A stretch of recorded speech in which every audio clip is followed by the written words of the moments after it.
하나님께 쓰임받는 인생의 기쁨, 그런 주제로 말씀을 전하겠습니다. 그래서 여러분, 오늘부터 이제 하나님 나라 갈 때까지 어떤 일에든지 하나님께 쓰임받는 인생이 되기를 바랍니다. 새벽 기도를 이렇게 하고 계시니까 특별히 기도하는 일에 더욱더 나라와 민족을 위해서 기도하고, 교회를 위해서 기도하고, 또 이 땅의 복음 전파를 위해서 기도하고, 어제 우리 공부한 것처럼 모든 사람의 구원을 위해서 기도하는 이 사명이 중요하죠. 이 사명을 잘 감당하시기를 주의 이름으로 축복합니다. 자, 우리가 읽은 이 본문 말씀은 이제 막 그 예루살렘으로 돌아가가지고 하나님의 말씀을 가르쳐서 다시 한번 이 영적인 대각성과 부흥을 일으키려고 하는 이 에스라의 뜨거운 열정, 그 열정에 대하여 하나님이 이제 응답해 주시는 내용인데, 하나님 특별히 그 왕의 마음을 움직이셨어요. 아닥사스다 왕의 마음을 움직이셔가지고 오늘 우리가 읽으면 이 왕이 지금 한 말인데, 왕이 내린 조서죠. 조서인데 마치 모세가 설교한 내용 같아요. 신명기를 읽는 것 같습니다. 그죠? 하나님 사랑하는 마음도 왕의 마음에 가득하고, 하나님을 위해서 그 열정을 내서 빨리 가라고 하고 모든 것들 다 후원하겠다고 하는 그런 조서예요. 이 내용이. 그 조서 내용이 26절까지이고, 그 다음에 이제 그 다음에 두 번째 27절, 28절에는 이 말을 듣고 에스라가 감격하고 감사하고 하나님을 찬송하는 그런 간단한 내용입니다. 오늘 본문이. 그래서 오늘 좀 몇 가지 좀 이 에스라에 대해서 살펴보려고 하는데, 에스라 오늘 이 조서를 쭉 한번 읽어보면은 이 에스라는 하나님 앞에 준비된 지도자였다. 그런 걸 우리가 알 수가 있어요. 특별히 그 아리스토텔레스라고 하는 철학자는 지도자론을 가르치면서 지도자는 반드시 세 가지 이 덕목을 갖춰야 된다, 이렇게 말을 했다 그럽니다. 첫째, 지도자는 로고스가 있어야 된다. 지도자가 되려면 로고스가 있어야 된다. 로고스가 뭐냐? 로고스는 논리적이고 체계적인 지식입니다. 논리적이고 체계적인 지식. 지도자는 자신이 맡은 일에 대해서 논리적이고 체계적인 지식을 가지고 있어야 된다. 지도자가 됐는데 준비가 하나도 안 돼가지고 지도자가 된다면 뭘 해야 될지도 모르고 방황하면은 그 구성원들이 다 고생을 하는 거죠. 그 사람이 대통령이면 나라가 엉망이 되는 것이고, 그 사람이 어떤 조직을 맡으면 조직이 다 엉망이 되는 것이에요. 준비가 되지 않았기 때문에. 그런데 이 에스라는 지금 마음에 어떤 열정이 불타고 있어요. 빨리 예루살렘으로 가서 말씀의 부흥을 일으킬 열정이 불타고 있죠. 근데 그 열정만 있는 게 아니라 에스라는 하나님의 말씀에 능통한 학자, 논리적이고 체계적인 지식이 있는 사람이에요. 12절에 보면은 이 조서 내용에 이런 말이 있습니다. 모든 왕의 왕 아닥사스다는 하늘의 하나님의 율법의 완전한 학자 겸 제사장 에스라에게. 왕이 보기에도 이 사람은 하나님 말씀의 부흥을 일으킬 사람인데 그 말씀에 능통한 자다, 이렇게 칭찬을 하고 있습니다. 그래서 여러분이 이제 교회 안에서 어떤 일을 맡든지 간에 그 일을 맡으면은 이제 우리가 기도하면서 노력을 해야 되죠. 자기에게 맡겨진 일들을 더 잘하기 위해서, 거기에 대한 지식도 없고 체계적으로 하기 위해서 우리가 다른 일을 맡은 사람들과 대화도 하고, 또 뭐 다른 교회는 어떻게 하나 한번 이렇게 홈페이지 같은 데 들어가면 요새 다 있잖아요. 이렇게 노력도 해보고, 논리적이고 체계적인 지식, 하나님의 일은 막 그냥 주먹구구식으로 중구난방으로 하는 게 아니라 어떻게 돼? 기도하면서 체계적으로 말씀에 입각해서 해야 된다. 그런 것을 갖추고 있었다는 거예요. 두 번째는 지도자는 파토스가 있어야 된다 그랬습니다. 그런 지식만 있으면 뭐 하겠어요? 논리적이고 체계적인 지식만 있는다고 일을 이룰 수 있는 건 아니에요. 가슴이 싸늘한 사람은 지식만 있지 아무것도 이룰 수가 없죠. 그 두 번째는 뭐가 있어야 되냐면은 파토스는 열정입니다. 열정. 요새 기업에서는 젊은이들의 열정을 본다 그래요. 그래서 CEO들이 딱 면접할 때 눈을 본다 그럽니다. 젊은이들의 눈에. 눈이 막 이글이글 불타오르는 사람. 저 사람 틀림없다. 예? 그 사람 뭐가 있는 사람이에요? 열정 있는 사람이죠. 아무리 공부를 잘하고 머리가 좋고 지식이 있고, 능력이 있으면 뭐해? 열정이 없는데 그냥 베리베리한데 뭐가 이루어지겠어요? 열정 있어야 돼, 막. 열정. 여러분 마음속에 이 전체 에스라서 전체를 보면은 에스라 마음속에 막 열정이 불타올라요. 열정이. 그래서 여러분 주님의 일을 위한 체계적인 하나님 말씀에 대한 지식도 있을 뿐만 아니라 하나님을 향한 뜨거운 열망이 불타오르기를 주의 이름으로 축복합니다. 예. 그러니까 돌아갔죠. 그런 뜨거운 열정이 있어야 된다. 세 번째는 에토스가 있어야 된다 그랬어요. 에토스는 도덕성을 말합니다. 지도자가 자기가 막 이야기하고 이렇게 하자 하고 막 그렇게 하는데 가만히 보니까 저 사람 자기는 엉망진창으로 살아. 요새 우리나라가 그래서 지금 온통 나라가 지금 한 달 이상 시끄럽지 않습니까? 이때까지 그냥 20, 30년 동안 여기저기 책을 통해서 글을 통해서 신문 컬럼을 통해서 페이스북을 통해서 도덕과 공정을 외치고 그랬던 사람이 남들을 다 욕했던 사람이 그 삶을 뒤져보니까 완전 거짓의 인생. 그래서 그 책 생각이 나요. 스카트백이 쓴 거짓의 사람들. 겉으로 보면 굉장히 도덕적이고 윤리적이고 그런 것 같은데 그 인간의 마음 뒤에는 타락한 인간의 마음 뒤에 뭐가 싹함이 있죠. 그 뒤에 보이지 않는 곳에서는 정말 엉망진창이에요. 그래서 우리 뭐 어느 정권 때나 청문회 하다 보면은 보수 정권이 잡았을 때이든 진보 정권이 잡았을 때이든 청문회 하다 보면 장관급에 올라온 사람들 다 이렇게 이름 있는 사람, 유명한 사람, 우리가 존경하던 사람들인데 청문회 할 때 보면 어떻게 해요? 다 위장전입에다가 탈세에다가 뭐 말도 못하는 짓을 다 하고 살았죠. 그래서 요새는 장관 좀 해달라고 전화 오면은 10명 전화 오면 8명이 안 한다는데 그 영광의 자리인데 왜 청문회 하다 뭐가 다 드러나? 이때까지 자기는 굉장히 깨끗한 사람인 것처럼 얘기하고 글 쓰고 살아왔는데 그 추악한 게 다 드러나는 게 부정직하게 사는 게 말과 행동이 일치하지 않고 그럼 어떻게 되겠어요? 그 사람이 하는 일을 누가 지지해 주겠어요? 이미 지도력이 상실되는 거예요. 그 지도자는 에토스가 있어야 된다. 윤리가 있어야 된다. 자기 삶이 있어야 된다. 남에게 뭐라고 하기 전에 자기가 그렇게 살지 않으면 힘이 없는 거죠. 자, 에스라는 이 말씀에 보면은 오늘도 보면은 왕이 에스라가 하는 말은 다 들어줬다 그랬어요. 어제 우리 공부했죠. 에스라를 너무 사랑하고 신뢰하는 게 다 드러나요. 오늘 여기. 그거는 그가 어떤 삶을 살았는가를 우리에게 보여줍니다. 이 말씀이.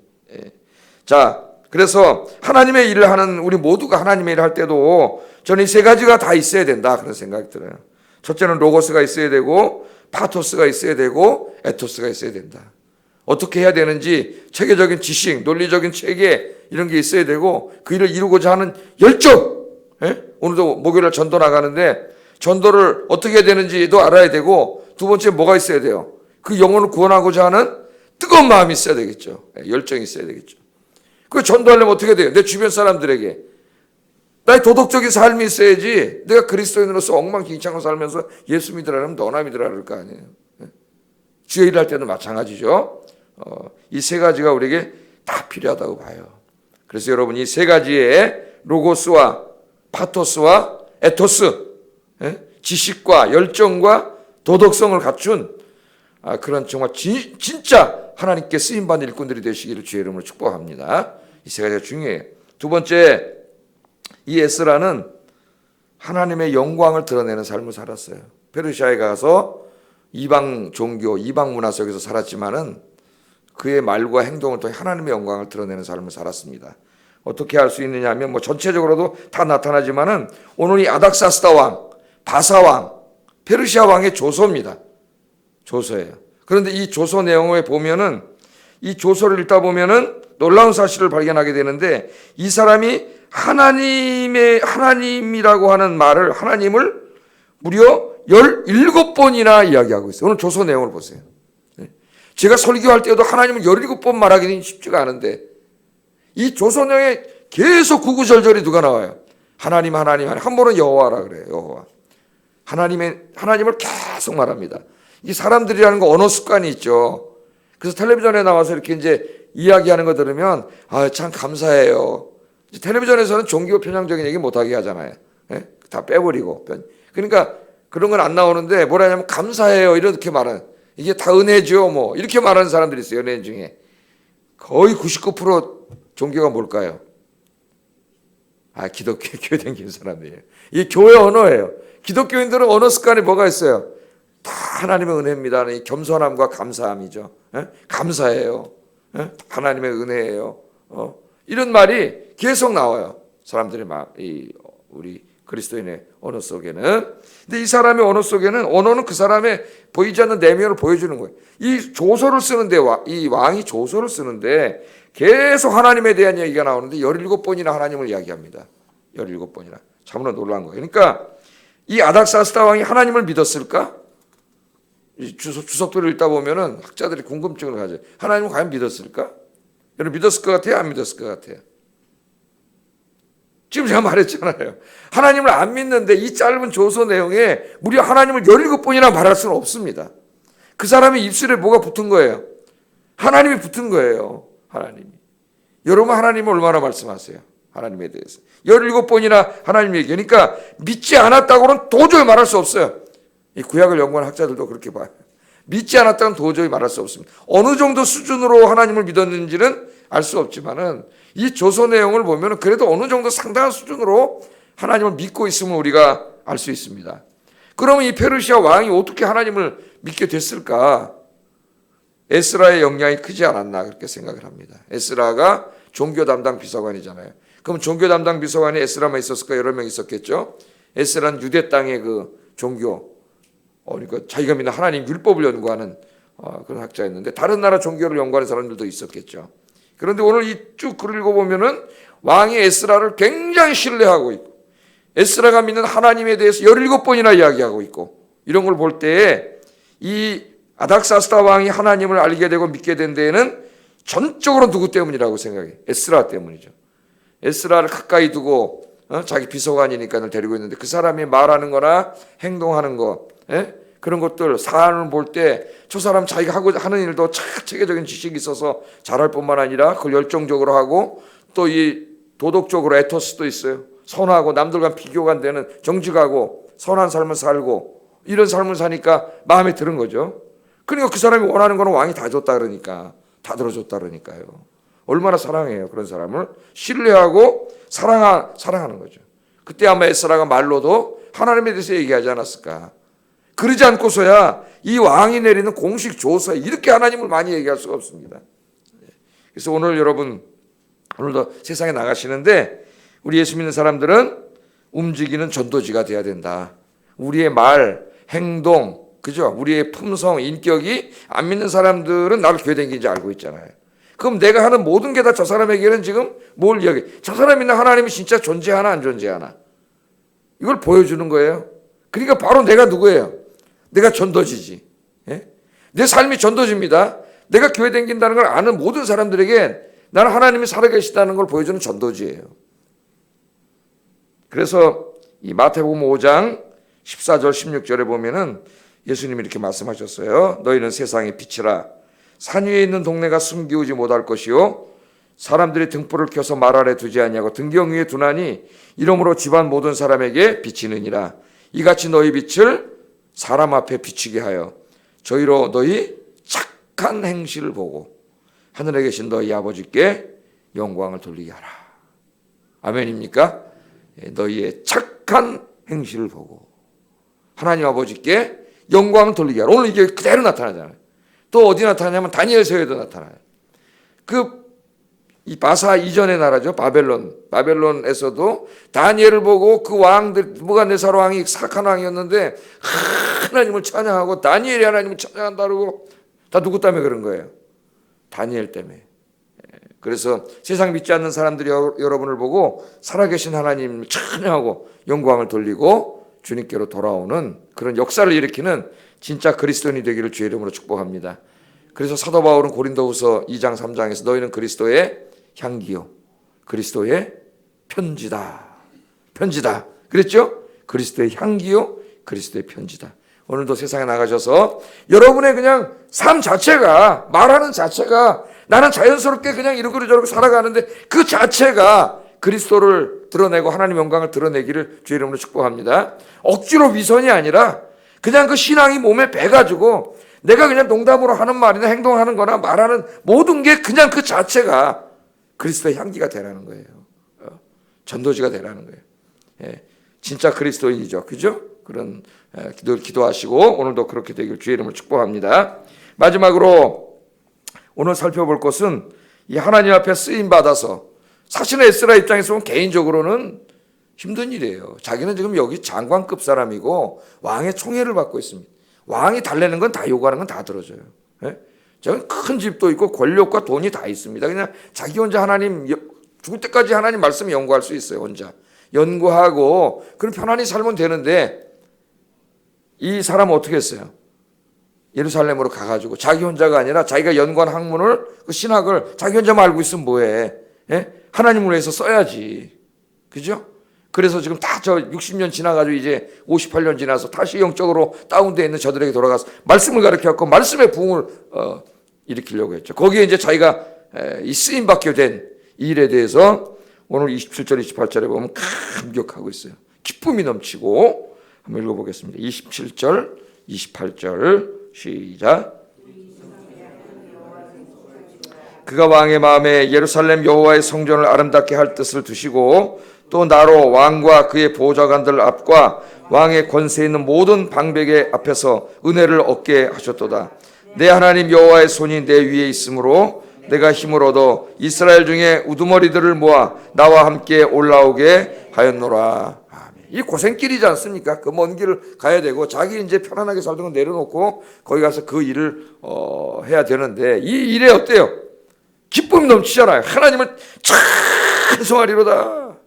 벌써 이 기쁨과 감사가 넘치잖아요. 이걸 막 억지로 아유 하나님 사람도 많은데 왜 꼭 나만 시키지? 예? 아유 목사님 왜 자꾸 나만 시키지? 이런 마음이 아니라 하나님이 그런 마음을 하나님을 위해서 일할 수 있는 마음을 주시고 도와주는 왕도 이렇게 붙여주시고 자기가 하나님 앞에 이렇게 쓰임 받을 수 있다는 데 대해서 막 찬송하고 감사가 넘치잖아요. 하나님의 일을 할 때는 이런 은혜가 넘쳐야 돼요. 주의 일을. 그래야 뭐가 열매가 맺혀지겠죠. 그죠? 하기 싫은 걸 억지로 하면 그거 무슨 열매가 맺혀지겠어요. 그래서 여러분 이게 쓰임받는 인생의 기쁨입니다. 하나님 일하고 전도하고 기도하고 봉사하고 이러는데 여러분 이 기쁨이 넘치기를 주의 이름으로 축복합니다. 그게 우리 디모데전서에서도 공부하지만 사도 바울도 뭐라 그랬어요? 나가 죄인 중에 괴수라 그랬죠. 그런데 하나님 나를 구원해 주신 것만도 너무 감사한데 나를 충성스럽게 여겨주셔서 복음을 전하는 이 사명을 맡겨주셔서 너무나 감사하고 감격하잖아요. 사도 바울이 우리 공부했죠? 디모데전서에서. 출애굽기에도 보면은 성막을 지을 때 출애굽기 35장 36장에 보면은 하나님이 성막을 지으라 그랬잖아요. 그래서 이제 막 성막을 짓는데 필요한 것들을 헌물을 받았는데 너무 많이 가져와 가지고 모세가 그만 가져오라 그랬어요. 일을 할 수 없을 정도로. 그러니까 은혜가 넘치는 곳에는 모자람이 없어요. 왜? 다 하나님께 드리기 때문에. 이 뭔가 자꾸 모자르다고 하는 것은 그 안에 있는 구성원들이 하나님에 대한 사랑이 식었다는 거예요. 너무 많이 가져와서 그만! 일을 할 수가 없어. 너무 많이 바쳐가지고. 그래갖고 그 다음에 하나님이 부살렐과 오홀리압이라는 두 사람을 뽑아가지고 그 성막을 짓게 하지 않습니까? 그 사람들이 거기에 재능이 있는 사람이죠. 성막을 짓고 장식하고 뭘 만들고 재능이 있는 사람들이었어요. 이때까지는 자기를 위해서 썼지만 모든 사람이 자기를 위해서는 다 열심히 하죠.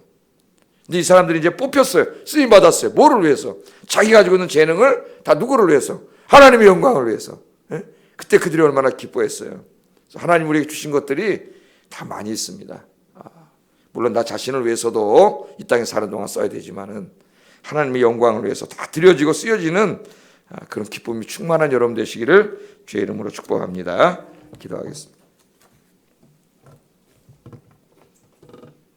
자, 오늘 말씀을 생각해 보겠습니다. 하나님, 주님 앞에 나를 써주시고 특별히 주의 일을 할 때 오늘 내 마음속에 에스라처럼 하나님의 일을 잘할 수 있는 그 체계적인 지식과 열정과 나의 선한 삶이 있는 그런 일꾼이 되게 해주세요. 기도하시고 나의 삶 자체가 나의 말 자체가 하나님의 영광을 드러내는 전도지가 되게 해주세요.